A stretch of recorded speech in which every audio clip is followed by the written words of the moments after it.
Chapter 943. Smile. Hello, everyone, and welcome back to another episode of the Pod D Cast. I'm the best guy ever, and this is Hypocrite, Hey, that's my name. aka Slowpoke, the little-known hippo Pokemon. I'll Also slowly Slowbro. poke you. That sounds fun. Chapter 943, Smile, ladies, for my enjoyment. Just like Nico Robin is doing here, weaving She a thing. is. She's doing everything right here. She's got some knitting going on, using some spider silk. Oh, I bet that'll be a lovely gown or scarf or whatever. I Way to really go, like Robin. that sort of raggedy old man spider in the back. Although he's sipping on what appears to be some sort of spider Starbucks, as far as I can tell. Oh, that's what it is. Which I respect. Dude, He's an old maybe man. Oda watches Game of Thrones and he made a joke about it. Ah, that's a reference to Game of Thrones. Should put a water bottle in there too. You dumbasses. Okay, anyway, let's move on. Let's move on. Yeah. Chapter commence. So we start off in a flashback again to Yasuie being not big face. Small face. Gaunt Small face. face man. So he's captured what appears to be the 9 red Scabbards as young people. Yep, looks like it. We see, I don't know who the guy on the left is there, but we got Nekomamushi, Raizo, Ashuradoji, Kinemon, Kanjuro, some lady, or some man disguised as a lady. Yes. Inuarashi is... and Kapapapapa man. And in the back Now- there, you can see a guy who appears to have a long ponytail. Now, you know what's interesting about that? So, okay, this is probably our first visual of the other, like, of the 3 legendary samurai guys, which is Ashuradoji, the Kappa man, and then the one we haven't met yet, who I think they've said the name, but I don't remember. Probably him, just based on the logistics of what we've seen so far. First off, about this crew, the guy on the left, I think, is just, like, a retainer who's, like, leaning in to, like, comment on things. Oh, yes. So, And yeah. I notice on his thing, I'm seeing the double-crossed swords there. You know, I looked into this, and some people commented about this. If I remember correctly, the name of the town that Zoro lived in is the same as the name of the, like, district of Hakumai. I think Zoro lived in, like, Hakumai town in East Blue. So, like, New Hakumai. Yeah. I think that's effectively what they're going for. That it's like New Hakumai or something in East Blue. So that's makes cool. sense. That's pretty cool. I want to draw your attention, though, to the guy in the shadows with the potential ponytail. I think that actually is the guy I presumed would be the 3rd samurai who had the, on the bridge when Zoro cut him, and he had the scythes. Oh, that guy did have a ponytail. Now that I think about it, He did have a big ponytail and a big grin, and this guy's like smiling. Okay, could be. We'll see. That'd be interesting. I think also the lady there could be Kinemon's future wife. I forget her name. Now I think I have an answer for this. If you recall, Gib, one of Whitebeard's commanders by the name of Izo looked like a geisha-ass dude. Here, I'm posting a link right now I should put in the podcast chat, but I put it in the main one. Izo from the Whitebeard Pirates. Pretty confident looks just like this. And I think it is definitely them, is my contention. We've seen this character. We know him a little bit. We don't know much about him. But it was confirmed in an SBS that they are from Wano, I believe. I think that was done like a long time ago. So I'm feeling cocky as hell, and I think that's the Whitebeard boy. I think that's him. Interesting. Although, a lot of those Whitebeard pirate captains seemed to be like just thrown in there to show like, oh yes, Whitebeard has loads of crews. Here's the crews, just throwing them out there, just a bunch of.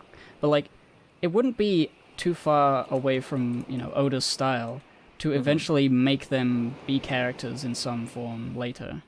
Absolutely.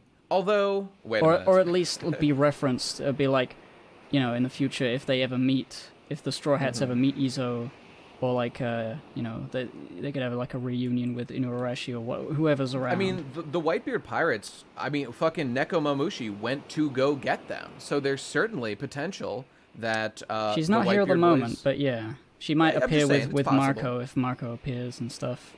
Although, okay, one issue. This may have just ruined my entire theory. This making all that... It might not even be Izo. It just kind of looks like him. It is a man, incidentally. I just linked the image. In fact, let me post these in the podcast chat so I don't flood the main one. The 9 red Scabbards are confirmed that Okiku is one of them. And, I mean, again, it wasn't stated that these people are the 9 red Scabbards, but there are 9 of them. That's an interesting number with obvious significance. And we know that Okiku is one. So maybe that's her. I suppose it could be Okiku. It's just that doesn't look like her, and I feel like Okiku's a lot younger than this. True, although, and it looks... Did she go into the future? Did she go into the future with them? Okiku did travel to the future with them. Yeah. Wait. Yeah, she definitely did. So, I mean, the weird thing is Okiku is, there have been many hints that they're actually male. Izo here, also there's been many hints that they're actually male. I'm just going to throw it out there. Is it possible this is the same character? I mean, I know the name is different. They look different. Izo looked way more masculine, relatively speaking. I'm just saying there's a lot of crossover here. Well, how could probably it be not. the same Probably character not. if Izo was at the Battle of Marineford? Why? Why couldn't it be the same character? Because you're right. 20 years into the future. She would be... Which was like this year, so she wasn't able to travel to the future 2 years ago.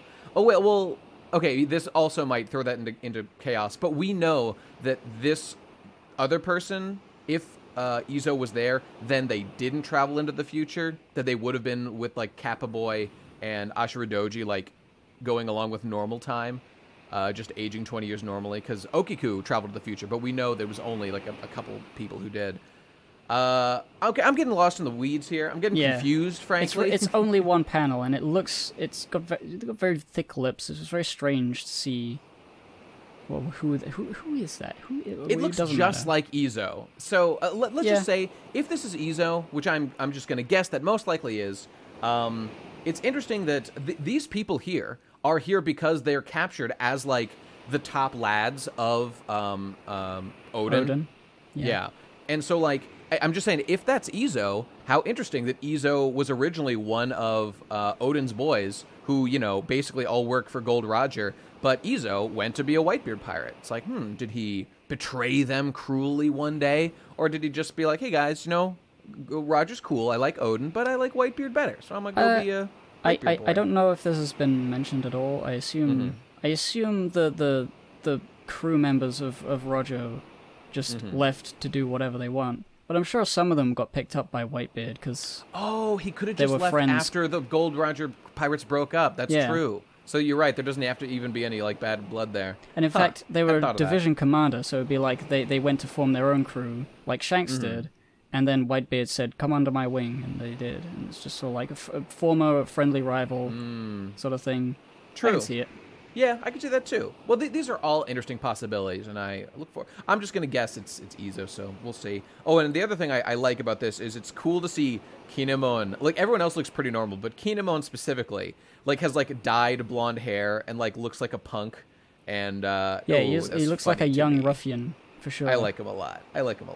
And I guess what we're learning is that, like, all these guys, although, okay, other thing about this, Nekomamushi and Inugarashi, like, are here, and what are they doing on Wano? Like, at this, they're pretty young at this point. They're obviously, with Oden teamed up. I'm sure there's some backstory about it. They, They traveled at some point to Wano. They were maybe kidnapped, or they ended up on Wano somehow, and probably because they're animals, they got treated badly and became like ruffians. Odin was a nice boy. Odin was a guy that gave him a purpose, and they're fiercely loyal to him. And I guess it's as a result of that they probably at some point they went back to Zoe, and they were like, "Hey guys, just so you know, Minx, we are Team Odin now. We are the Odin lads, because he was nice to us, and we're Do you think they seized power of Zoe and staged a coup? I don't know the history rulers? of Zoe. I don't know how long it's been. Yeah, we don't know. Place. We don't know. All we know is those people are weirdly sworn to the Odin clan, and this appears to be why, because there's some he was nice to him and raised him up or something.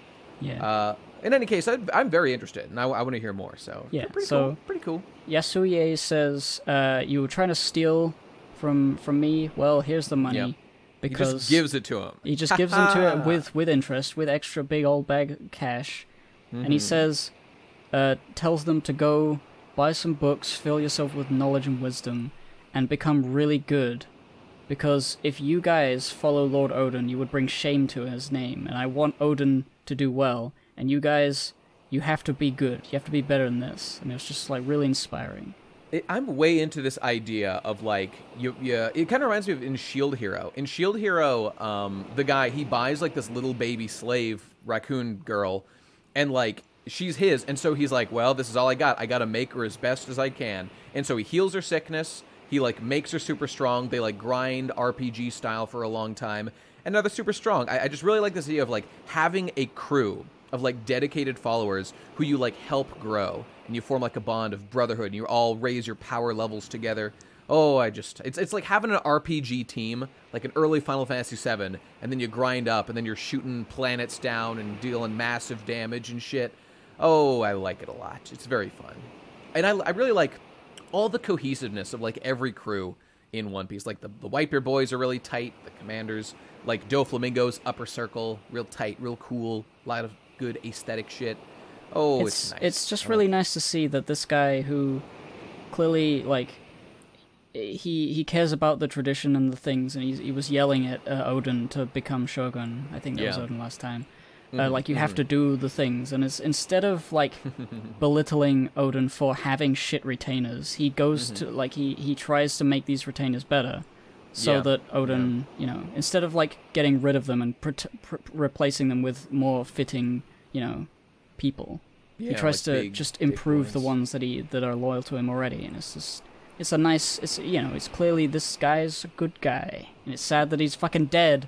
Oh, Oden there's his corpse. Oda does funny things, and I get why, and I'm not even criticizing it, but it's funny. He likes to kill off characters, and then shortly after, like, explain to us why they were so cool and nice, and you should feel bad. And I do. It's very effective at making me cry big tears, big Ghibli tears. Indeed it is. And there's all of them, I think, that we've met crying about it, because it's been broadcast for all of them to see. All over the fucking island. How sad. How very sad. And I really like this, seeing, up to this point, I never really felt like, for the specific ones were, like, Nekomamushi and Inugarashi, like, they, like, say, we traveled with Kozuki, we were on Roger's ship for a while, like, we were his total buds. Like, they said that, but I never really felt any kind of real strong connection. But now with this flashback and just seeing him there in this situation at such a young age, now I'm feeling the cohesiveness of this bunch of lads, of this crew that have been so loyal for so long, and they grew up from, like, the gutter. And I really like it. Now I'm really feeling it, Mr. Krabs, in a big way. It's excellent. And all this is setting the stage for, imagine the big coom that we all get when we finally get the Oden flashback, like later on during the big final battle. And now all the stage has been set. Our emotions have been tuned into caring about these characters, and we know stuff about Oden already. Getting his big multi-chapter flashback that is inevitable. It's going to be a huge coom. Yeah. And I'm so stoked. I can't wait. Flashbacks are the highlight of One Piece. Yeah, when the behind the panel starts to go black, I like get the popcorn. Oh boy! I'm so ready. All right. Dead. He's dead. He's dead. Everyone's laughing. Everyone's laughing at this guy, and Zoro's like, "What the fuck?" Well, he said that last time. Now he's just sort of angrily looking at them. Yeah. Yeah. Zoro asks the Smiles, "Why? What?" He says, right, what? Right. I thought they were just artificial devil fruits, and now we get the explanation from everyone. As we zip by to each person saying, hey, do you know about the Smiles? I forgot to tell you about the Smiles, guys. All these different characters setting up for this one explanation that's going to blow everyone's mind. And you've got even, we see Luffy doing his main character thing of reacting to bad things that are happening. Nobody should laugh when someone dies. In classic Luffy fashion, fat, you know? Like an angry fat face is really funny. Even Queen over here is like, Jesus, you're a fucked up dude, Orochi. That's funny to me. but I just like Queen. Let Queen do something cool already, Oden. Goddamn. Not Oden. Oda. But both. Same guy, basically. Even Kaido is he's watching it at home. Yeah. He's live streaming it on twitch.tv, and he's like... Fucking Kaido just tunes into twitch.tv/watch people die. And just, it's his favorite, because he dreams of one day himself being on that Twitch stream. He dreams of it. But so far, he hasn't been able to make it. Yeah, he's like having a drink and be like, Orochi, you're one sick fuck. And I just got to say, if that's a cool stream, Kaido, but maybe check out twitch.tv/definitely best guy ever for true death. For true illegal downloads skill. of One Piece episodes. Okay, everyone's sad. All right, let's get to the fucking explanation, people. Yeah, there's a lot of panels of the same thing. We're getting to the location, the explanation, I mean. Indeed. And the explanation is that the fruits, the smile fruits, are bought with the money created from the weapons that they make here. So they're not making the fruits here. The factories are just processing the metal, which is the Kairoseki sea stone metal that they sell all over the world. And with the money they get from that, they can buy these, well, Kaido and Orochi at least, are buying these specially scienced fruits. Yep. So that they're buying from Doflamingo and Caesar Clown when they were in operation. And Kaido is buying them so that he can make a bunch of animals in his crew to be the strongest pirate crew in the world. We still don't really know why he wants the strongest pirate crew in the world. Because he wants to die also. I want to know more about this guy. Well, we do know that Kaido, loves war, and he's, excited for, I think what he described as, let the greatest war begin. I think that he's kind of an archetypal, loves fighting and loves battle and conflict, and is bored because he's so strong, he's not really challenged. Oh, but then again, why doesn't he just go wage war on Big Mom? Go invade Totland. She'll give you a fucking fight. It's a sort of dichotomy thing. Maybe... Because, he wants to die, but he doesn't put himself in situations where he would die over and over again. Like I said a while ago, I think his whole wanting to die thing, I think is really he's bored of life because he's too strong. I think that's the real, issue behind that. It's not his primary motivator, but, when he gets drunk enough, he says it. Indeed, and tries it for fun, just for the hell of it, which is very fucking funny. Yeah, so normally you know what? He's just sort of like a Genghis Khan, I just want to see everyone fight, I want to see blood. Oh, by the way, I want to retroactively criticize One Piece in a big way. Ooh. Okay, you know how Kaido's horns are big, wibbly-wobbly, weird-shaped horn things? I just want to say, when the first time we saw that moment of, Urouge is there, and we see someone doing the suicide jump off of the cliff, I'm just saying, I thought it was really, really funny that the person who was jumping off that cliff looked like a big person with tiny little arms that they were holding over their head in a swan dive fashion as they leapt off the cliff. And I got big laugh. Wait, can I see a picture of that? Do you know what chapter it was? Oh, God. Let me I'll try to find it right now. And the anime obviously didn't have this problem. Kaido jumps from Sky Island. Manga.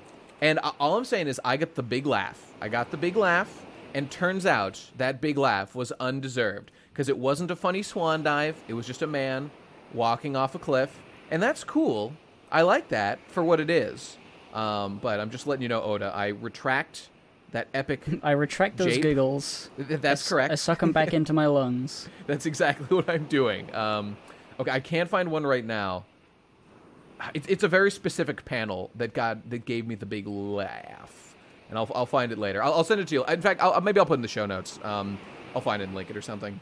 Yeah. But okay, that aside, everything else is good. I like Kaido. He's a funny boy. So making a strong crew, cool. So the devil fruits, they do the same thing as normal devil fruits. They stop people being able to swim, and they sort of make them into beast people. In a weird way, but yeah. But even then, only 10% of it works. They eat the fruits, 1 in every 10 man gets a power, the rest just can't swim anymore, and they have side effects. Yep. And the side effects, for some reason, force them to never be angry or sad ever again, and they can only laugh. So now we're really getting the whole... I mean, Oda's bringing home. Like, we never knew why that big tank was called SAD. There will never be an explanation scientifically as to why it does this. But sad makes artificial devil fruits that make some people unable to feel sad or angry or anything except happy. 10% of the time. The people who don't get that, they don't get the smile effect. It's a cool idea, but like scientifically, there's nothing. I mean, it's nonsense, but you know. Well, not that it's nonsense, but like there's nothing been like a mystery that is now unveiled. It's just like, it's called sad because it's a literal. Okay, it's just literal. I'll give Oda just a little bit of credit that, like, okay, that thing was called SAD. I noticed, like, that means sad. I wonder what that means. And now it does turn out that that has significance. It does mean something in relation to the fruit. So, okay, cool. Yeah, I'm not, like, blown away, but yeah, cool. Same. I'm not blown away, and I'm not necessarily angry either, because I ate a smile fruit myself, and I can't be sad or angry about One Piece. I just want to say, as I always do... but where's the angry? Where's the angry... factory. Yeah, it's not like if this thing was in some way like a cleverly phrased word for like happy, that would actually make a lot more sense because it's some sort of weird like happiness side effect.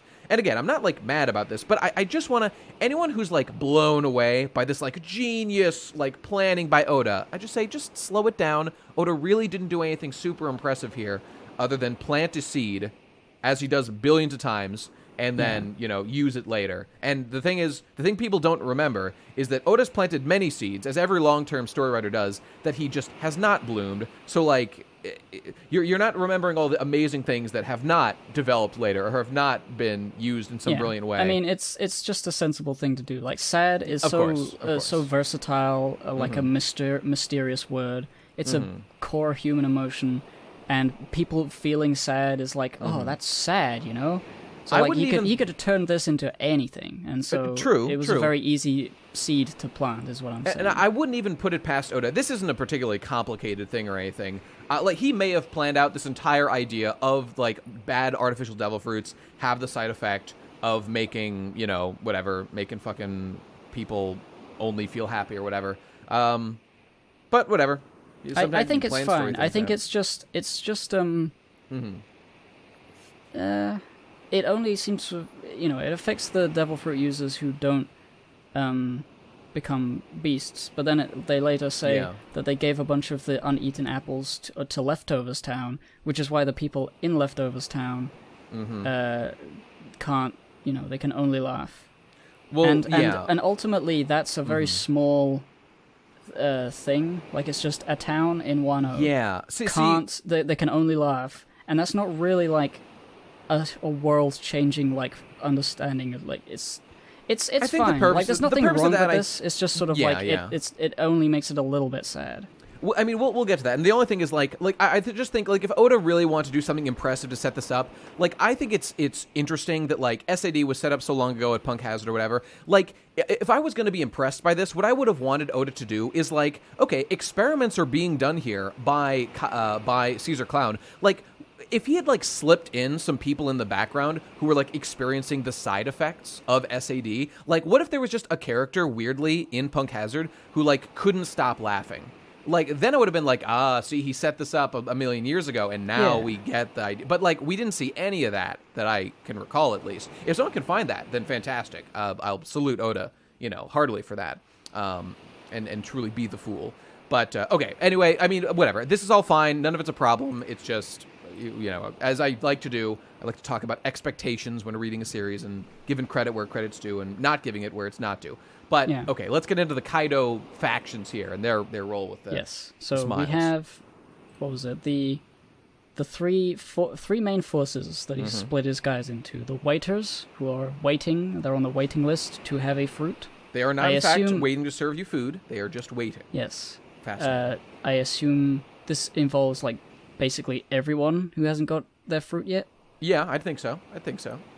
Then there's the gifters, who we know about, the freaks who have the strange powers bestowed upon them by these fruits, and then the pleasures who didn't get the powers and they just laugh all the time, which I don't think we've seen any of Okay, this is the thing. I want to go back and read, because I remember hearing the term pleasures being said before in the series, and I believe that Oda would have written this, like he would have planned out, at least during Wano, like what the pleasures were going to be. It's just that I haven't gone back, and I'll when I reread Wano, it'll be fun to like look and see like, oh yeah, there's Oda, like having everybody laughing throughout the whole arc, all these pleasures. Hey, cool. And again, I don't actually 100% remember if that happened or not, but I believe that he did, so we'll see.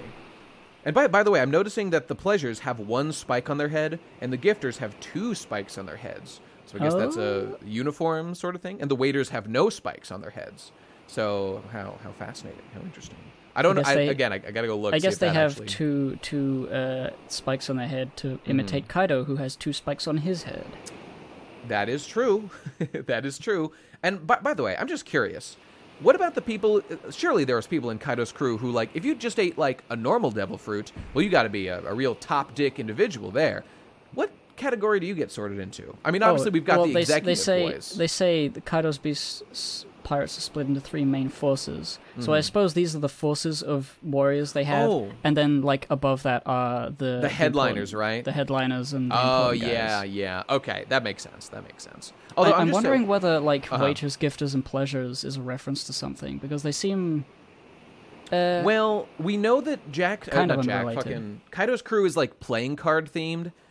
Gifting, pleasure, and waiters. Now, waiting is... No, I was going to say, like, to check is what you do when you're not asking for another card, or you're not upping your bet, rather, when playing cards. So, you know what? I have no fucking idea. Someone let us know in the comments if these have card-playing significance of some kind. Or, I don't know, like king, queen, shit, etc. They're playing Uno this whole time. Reverse. What else does it have? Skip. Where's the skip card guy? I want to meet that guy. Where's the Joker? Oh, wait, there he is. Where's the other Joker? There he is. He's a clown. We get a big, beautiful shot of our 3 important people who are involved in this evil, disease, drug, war manufacturing arc. And we've had the Caesar Clown arc, we've had the Doflamingo arc, and now we're in the Kaido arc. So it's kind of a cool way to bring, like, this, like, I don't know, like, war factory post-time skip, like, overarching arc to a close with, like, this arc, assuming that we beat Kaido and all that gets wrapped up. So I'm down. I'm excited. It's pretty cool. It's cool. This is the Avengers Endgame of my generation. Yes. I won't like, I'm not like poo-pooing what's happening right now, because I am very excited about Wano in general. It's very fun. It's just like... I would hope not, Gib. The toilet is no place to perform a podcast, sir. But like, the ultimate effect of this is really just, Otoko is crying over the body of her dead dad, and she can't help but laugh instead of cry. Yep. And that, like, the whole smile thing, like, if the poisoning of Wano is, like, a bad thing, because it obviously is. They're using the factories, and they're poisoning Wano, and everyone's just starving and stuff. But then there's this other thing that's directly related to the smiles, which makes one town out of those starving millions laugh. It just sort of, like, it feels like it would be more effective of, like, a shocker if the poisoning of Wano is causing everybody to laugh. I'm with you. I'm with you. Let's just touch on the details of exactly what's going on, and then let's talk about it. Like, because I've got plenty to say about this shit. Okay. So it's just that. So like, what's the girl? Shinobu, right? Yeah. Shinobu just she spills the beans on, like, okay, what's the deal with Ebisu Town? Here it is. Orochi, for just because he felt like it, Orochi found out that, okay, so normal. It seems that normal positive smiles that work correctly work just like devil fruits. You eat it, you get a power, and they lose their ability to give other people powers, presumably. They don't go into specific detail. I'm assuming that's the case. But the ones that the pleasures eat that make you go hee hee hoo hoo ha ha and feel nothing else, those ones have the unique ability of more people can bite those, and you get that faulty side effect that makes you all fucked up and can't feel other things. Or maybe you feel it, but you can't express it or something. And so, is that actually? I want to ask: is that true? Can they feel it, but they can't express it, or is it like their mind specifically is fucked up to only feel? They were talking about it being like a mask that you can't take off. So they're clearly crying of sadness, but they can't help but laugh. Okay, and which I'm sure is very, like, physically painful, probably. Because clearly Otoko is sure. distressed at this as what's happening. I guess if her mind was affected, she literally wouldn't be sad. She would just feel nothing or happy. So okay, clearly that does still. Yeah, I'm just thinking of like the story writing capabilities of such a plot point, a fruit that if you eat it, you can't be sad or angry, and Orochi fed it to just leftovers. And I feel like what would be far more insidious would be to like feed it to the populace so that everybody is happy, and you can say, look at how happy everyone is. No one would, no one can say that I am not the perfect emperor. This seems like more of a thing that would be... Well, that is true. You would, an understandable sort of reason to do any of this, but instead he just does it to these poor starving people as a joke.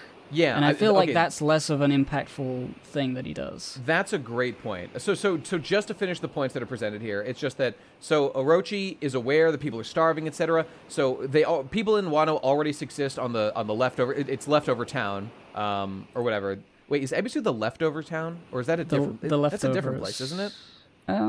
There was a town called like Leftover Town, wasn't there? Yes, there was. Yeah, and yet Ebisu is a different place. I think it's a different town. Okay, odd. Like you'd think that like if he mixes in the smiles here. Okay, well let me just finish the point. Whatever. He mixes in the smiles into the trash and gives it to people literally as a joke. He just does it like for fun, seemingly. For no reason is given as to why. And the people eat them. And they eat them, they see that it's causing this problem to other people, but they eat them anyway because it is food and they're starving to death. So they eat it anyway. So that's the logic. To have it be a cheerful town where frowns do not exist is mysterious, but it's not as like horrible as like an entire country where frowns do not exist. Like everything is perfect in Wano. Like there's not much of a point being made by having a town of laughing people, other than it being kind of upsetting when they're trying to cry and they can't. Okay, let's get into this in depth because this is important. So, okay. We get like you said, you talked about a bunch of this, but like we know why Orochi is like he has the weapons factories. He has the weapons factories so he can trade. So they have things to trade for smiles. So they can acquire currency, trade for smiles, as a way to boost his forces and Kaido's forces so they will be stronger so he can maintain control of Wano and repel any invaders who would want to come. So it's just for strength and to retain his position. Okay, that makes sense. And he is happy to pollute Wano for the sake of retaining control. So he's willing to fuck over the people to stay in control. Okay, makes perfect sense. Perfectly logical, like villainous ruler motivation. But this here is specifically a purely capricious act that he just does because it's funny. There is no reason to do this, and all it's doing is like spreading bad feelings and making people hate you. And this is literal like it's even lower, like you know that villain tier list chart, like whatever, like the Joker is like relatively, he's like mid to low tier because he just like acts according to his nature. He just like wants to see the world burn because he's all fucked up and it's what he believes in. This is like significantly lower on the villain hierarchy. It's like he's just a psychopath who enjoys seeing suffering specifically. Because it makes him giggle and go hee hee ha ha hoo hoo himself. It's fine to have a character that is like, he likes to cause suffering in people, and he's like twisted and evil, and like there's been moments of villains in One Piece where they have been completely callous, usually like the Tenryubito and stuff. Yeah. Where that is the point. That is the point of their characters, that they feel like everyone below them is nothing. Exactly. And Orochi being a shogun is like, it's kind of like that, but then it feels like he's just throwing away the opportunity to be very evil with these fruits. Yeah, you know what I mean. I think I do, but let's analyze his character a little. Like, what are the main things we know about Orochi? He, like, betrayed the Oden family or whatever. He seized control, and he's really scared about losing his position. It's like, it dominates his thoughts. Fear. So, like, would a man like that really want to simply fuck over the populace more just for... I'm just saying, like sure, I guess what we've just learned is that he simply enjoys watching lowly people suffer. Okay, fine. I think, like, a better way to write a character like this is... Like, he doesn't go out of his way to make enemies for no reason. It's just that, like, he's willing to make people suffer to retain his position. I think that makes for, like, a more interesting villain. There's a lot of, like horrible things you can do by omission. Like, you just don't send food to... I mean, that's already what he's doing. Absolutely. Totally makes sense. Like, totally cool. I don't know. He's going out of his way, maybe what he was dude. doing when he was sending the food was like, here's food I don't need. I'll give lol, it to you. You want food so bad? Here it is, I guess. Well, lol. no, I mean, like, he could have sent it there not even caring about the side effects, but it seems like he did it because it would have been funny. Actually, I'm going to go back look. Yeah, it looks like, because we see his laughing face as it's being done. Again, maybe this is some, like, artistic liberty being taken. Yeah, I don't know. But, like, we see him, like, smiling over them, and he then, like, chooses to... Like, why mix it in with the trash? I mean, I guess that's just the easiest way to distribute it, I guess. I mean, okay, maybe we're slightly reading too much into his malicious intent, but the way it's presented on the pages, it really looks like they're doing it this way. Maybe, you know what? Okay, to be a little more fair, this is like being presented from, like, Shinobu telling the story. Maybe, like, in her mind, that, like, that a guy who'd be willing to mix in this kind of, like, you know, polluted in its own way, like, we'll fuck up the people who eat it, like, the guy who's willing to, like, just throw away that trash, like, in her mind, she perceives him as, like, a truly, like, laughing at the suffering of those beneath him, demonic, you know, fucked up ruler. But really, like, on inside, he frankly just, like, doesn't care. And, like, sure, he'll let people suffer, but, like, it's food, you know, maybe he even thinks he's being kind of nice. Really, that's possible. I think maybe I overreacted a little bit to because there's no overall, like, confirmation that he did it for a joke, but it just seems like it just seems like a small effect that this big build-up has led to, and like all these characters were saying, you know, like building up so much hype, like, oh my god, mind's gonna blow when you realize that the people can't laugh because of the thing, the fruit. Like, that is fucked up, obviously. But, like, let's compare it to even something like Dressrosa, an arc that I'm not super fond of. But, like, the whole point of Dressrosa was that it, like, has this front-facing, like, wonderful-looking, image to itself. Like, everyone seems happy and having a good time. And, yay, Doflamingo's our king. We're so happy. But, like, beneath the surface, you've got all these toys that, like, are propping up society. There's a huge underbelly of, like, truly demonic shit going on, which I guess is keeping in with, like, the heaven and hell theme of Dressrosa is a better version of this mind blow moment. This shocker. It is actually.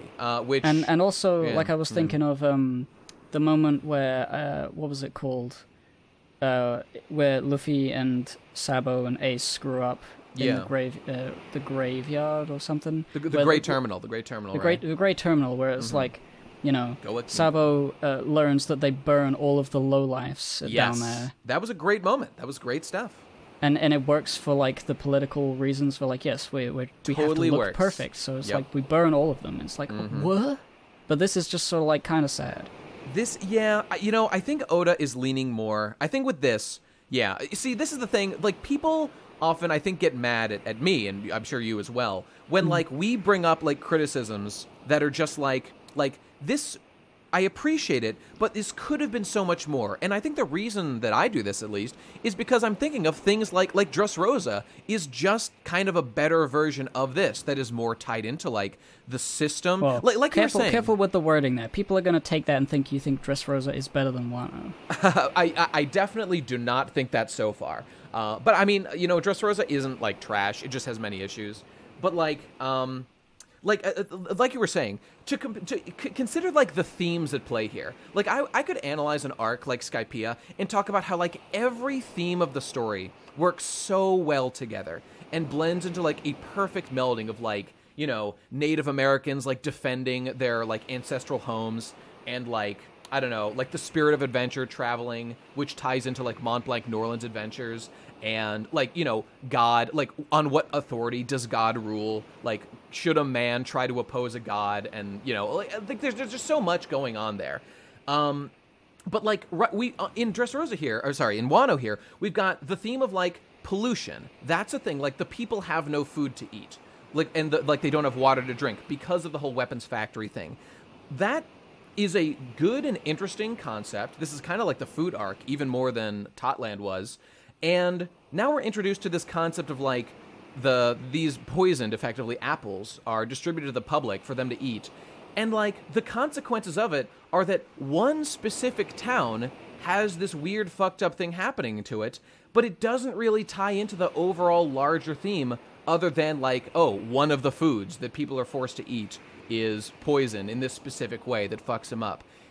And like, yes, there is some connection to like the overall theme there. It just feels one-dimensional, I guess. And while I appreciate that Oda, the way he's characterizing Yasue, the way he's set up us to like be attached to Otoko and like these smiley people of Ebisu Town, and people can't cry. Other characters are crying, so we feel their pain. It just feels like it wasn't done as well as it could have been. And I don't know. Hopefully, people see that this is a good faith criticism. It feels more like a Cliff's Notes as one of the many reasons why Orochi is a bad man is this. Yeah. But it's a whole chapter dedicated to everyone reacting to this fact. And really, last chapter too, a large part of it. So it's I don't know. I mean, frankly, I think it is an emotionally powerful moment, and I'm vibing with it. I simply on like kind of like a lore, like a larger meta scale. I'm like, this is cool and all, but I think there's a couple things that could have made it more interesting. That's always the thing, isn't it? Like, and people will of course feel like we're being ungrateful, or It's easy to say yes, it was good, but there's not much interesting you can say about that other than that. It's easy to say it was good. It's even easier to say it was shit, and that's what we like to do here on the podcast. We like to shit on our favorite manga. That's correct. I think a guy a few episodes ago said, "What the fuck? Hippo is like Nate right now," because I said something like critiquey. Being such a Nate right now, Gib. I'm being such a Nate. You never want to do that. Okay, well, I guess, we basically covered all that. I will say the bit where Otoko is here, and she's got, "Don't worry, Dad, I got the toad oil," and then Usopp's like, "No, it's not real." Yeah, so that's what I'm talking. There's powerful. That's powerful. I'm down with the Otoko unable to frown, laughing and crying over her dead dad. That's a powerful image for sure, and I'm way into it. As they're approaching her to murder her, Orochi sees her and is coming to kill her, but she won't leave, and she's just laughing over her dead dad. I mean, don't get me wrong, fucked up, and a powerful set piece. So fair enough. So Orochi is there. He killed. Well, I think he gave the order to kill Yasue. He shot him a couple times. Shot him a couple times. I respect that he's willing to kill the man himself. He's willing to shoot him a bunch. He's pulling a real Ned Stark right now. He's an honorable man. He'll swing the sword. What? Best character, favorite character. Indeed. But yeah, he sees Otoko. He's like, you're the daughter. Yep. He remembers her from laughing at his thing where he would have killed her if she hadn't escaped. And he gets her in his sights. He's gonna pull the trigger. I saw a really. Sorry, total tangent. But I think I saw a thing that was like.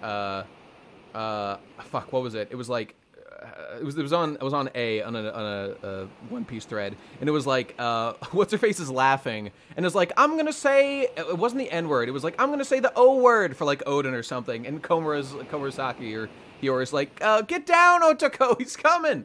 Okay, sorry, total tangent. I'm sorry I wasted your time, everyone. That wasn't that funny. Okay, anyway. And then we get that final panel of her laughing, and then slice. Shink, shink, shink, plink, plank, plonk.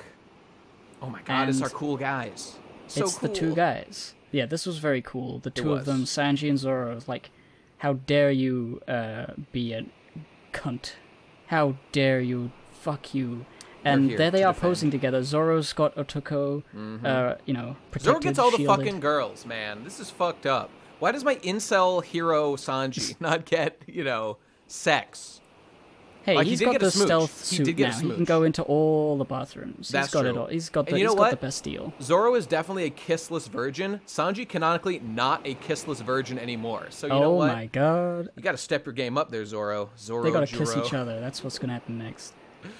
I don't know why. Okay, so another tangent. For some reason, people on A will always just post like, "Where is my and then a censored word, Zoro. And the censored word is always friend. I don't know why, but they always want to know, where is my friend? This was a bigger thing while we were in Totland. Well, Zoro was not around. But here he is. Here's my friend. I'm glad to see him back. I think I saw someone say that this is the first time these two have met since Dressrosa.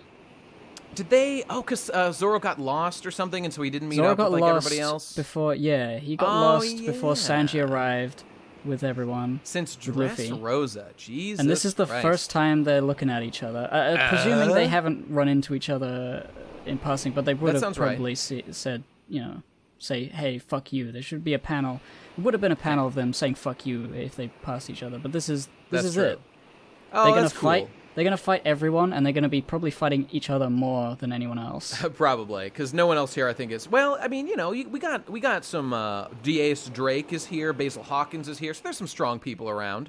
Orochi, probably kind of strong, maybe a little bit. This is so cool. It is really cool. They're both for different reasons wanted or known I was gonna bad say, people. One of the things one of the things that like kind of makes me roll my eyes a little bit at Zoro in his appearances, it's like Zoro's the character who's like kind of too cool sometimes, and you know me, I don't like characters that get too cool.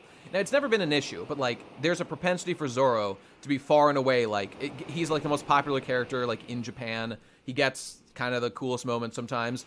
I like to see, and so again, he's like the magistrate killer. Like, oh my god, he's got this reputation.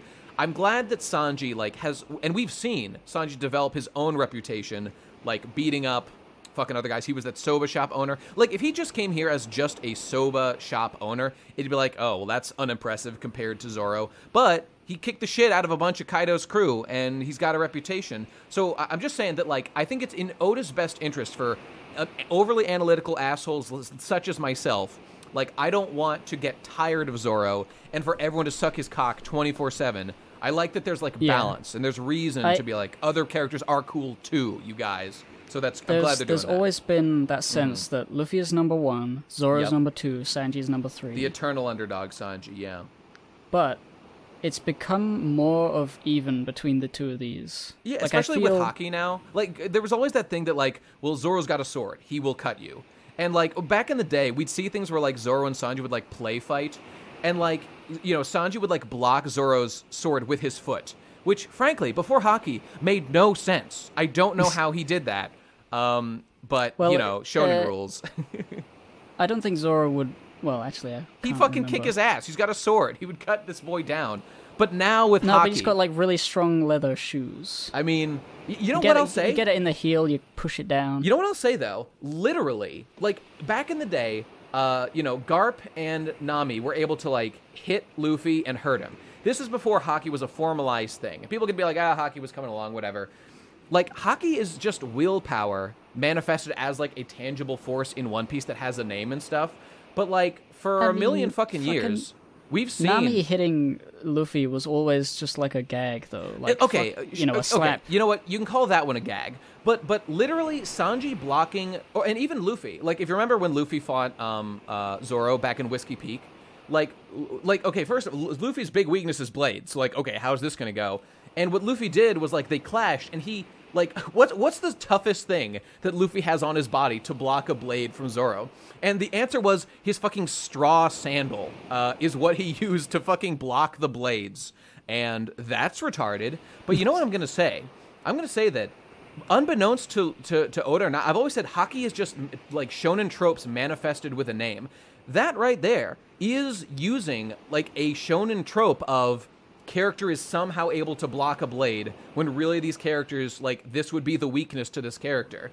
I'm calling it. I think that was a form of hockey being manifested. Whether Oda knew it or not, that's the only explanation as to how Luffy was able to do it. And I'm not going to say, like, Oda planned it, he's such a genius. Not at all. It's that it's a shonen trope that was being used, and then later on, Oda made it a formalized thing. And I'm just going to say I think that's kind of neat. That's my point, and I'm sticking to it. I generally agree with that. I don't really think of moments like that too hard. Like, he blocks it with a sandal. You're not supposed to, obviously. And like I don't wield katanas in my day-to-day life like you. You fool. Yeah, you level up, son. So like when I imagine like a blade slapping into like a thick little, a sole weaved of a shoe, something. Sole of a shoe, yeah. I don't expect it to slice right through like butter, but because I've only Zoro. only ever used like kitchen knives. So like from my perspective, a kitchen knife couldn't cut through a shoe. So, like, yeah, I could see that. It doesn't really bother me, and then I move on. Well, okay, I think most people agree. But I'd be lying if I said that as a young child, as long as I've been reading One Piece, I've always thought that, like, just for example, that one moment between Luffy and Zoro, I'm like, I don't think Luffy would have, like, this doesn't make sense. This is a little silly. Like, I'll roll with blade? it. Didn't he chomp down on it or something? I remember there was one. I remember this moment well because in the anime and possibly in the manga as well, like there was actual like lightning between Luffy and Zoro, like in the anime, and I was like, "What the?" I remember thinking later on, like, "Oh shit, was that like hockey clashing or something?" Oh, so cool, so cool. So maybe it fucking was hockey. I don't know. All right. I'm gonna think right now. In this panel with Sanji and Zoro, you can see in the background Hawkins and Drake right there. I don't think this is going to be another runaway situation. I think this is going to be the first like big brawl. I hope so. I'm down. I want it to happen. Let's have some real fights with those guys. T-Rex man and weird straw boy. Yeah. I don't know, man. And the goal is going to be get Toko out of there, and it's like maybe Frankie will put her inside his giant arm compartment. Ooh, what if she boards him and pilots him like a Gundam, and they do super fighting powers? What if Frankie gets a drill and he becomes Skur the Lagoon? That sounds. They do have a drill, I think, on the big boy, Iron Frankie, Battle Frankie, whatever the fuck it is. You know the one, the big man. Yes. By the way, I like that Sanji's not wearing shoes, and it's just his foot that's on fire. I know that happens a lot. I just think it looks cool. Good job, Sanji. Good fire. Yes. And that's all I got. I want to see more. I'm excited. Chapter in a couple days. Sounds fun. Oh, and also, these two have jumped right into a broadcast TV show. Oh, true. So not only are they going to cause a havoc, they are going to be known to everyone, including in the prison, what they are doing. And so Luffy will be able to see him and be like, "Whoa, so kakoi, my two friends, yay!"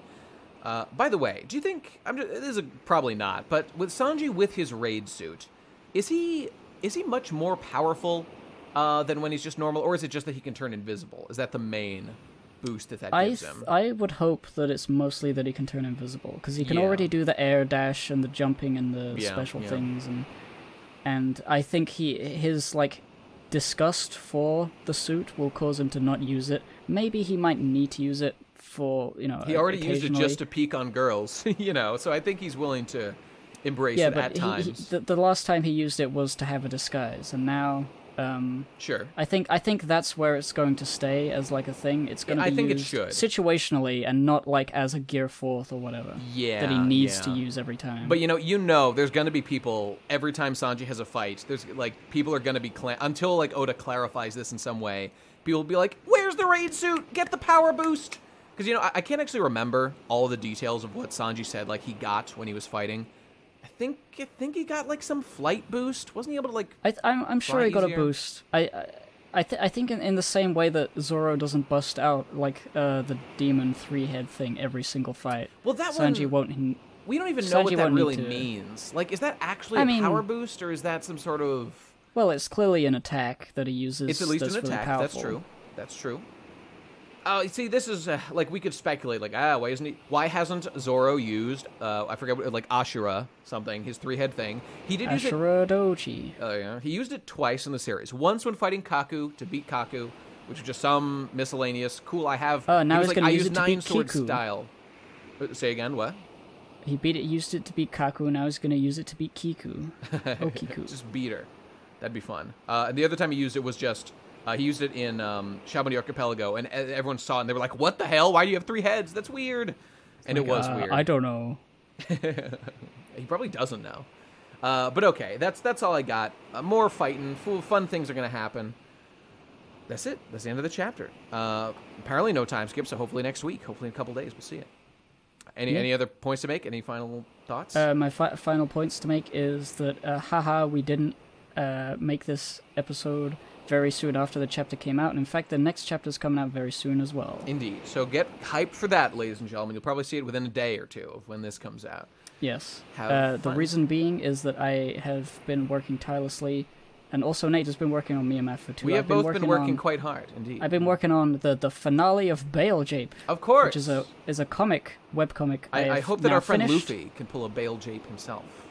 Yes. Haha hoo-hee.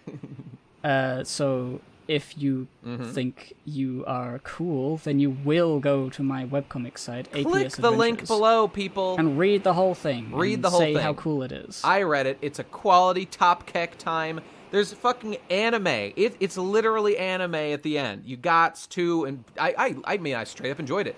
Was the whole thing written in I was going to say 2018. I just realized it's 2019. So it was not all written in 2018. It started in February of 2018. So it's like about a year that it's been going. And just so people know, you can probably read the whole thing in under 2 hours pretty easily. So it's worth your time. It wasn't excellent. like full, every single day I was working on it. It was on and off. But yeah, last 8 months, I've been working pretty hard. And I made an animation. There's a video game page in there. There sure is. there's a whole experience, and I'm really proud of it. And if you deign to have a little look-see, I'd really appreciate it. And if you're feeling like a piece of shit who doesn't want to read from the start, just go to Give and Take and watch the anime, and then you'll be like, okay, I want to go read the rest of this. This is cool. Yes. It's great. It's great. Okay, well, go read it. One Piece more soon. Have a beautiful day and a wonderful life. Have fun. Have a pumpy day. Bye. Goodbye. Wait. Patreon. And oh, God, I forgot. Discord. Patreon.com/thepodcastpirates. Your shilling distracted me from our shilling. Please give us money. We're dying, literally. We need money to live. Okay, not literally, but figuratively. We're laughing so hard because we can only eat leftover food. Oh, God. Oh, there's no food here. I'm so starving. Wait, what's this? An apple? Crunch, crunch. Ha, ha, ha. Oh, I'm starving, but what's happening? I laugh because it's funny, but I'm inside. I die. Ha, ha, ha, ha. Please, patreon.com/thepodcastpirates. I hope this isn't long-term. Ha, ha, ha. It is really funny, though. Ha, ha, ha. That's it. That's all I have to say. Every single episode subscribe. From now on, you're just gonna say ha ha ha every fucking second. Maybe because it was only a morsel. We'll see. Ha ha. Maybe when you shit it out, it'll change. Oh yeah, let's hope so. All those guys just haven't pooped in a long time. That's their problem. They should really they should get on that. Ha ha. Poop is funny. I laugh. Okay, we'll see you next time, everybody. Have a beautiful night. Bye. Ha ha ha ha. Done.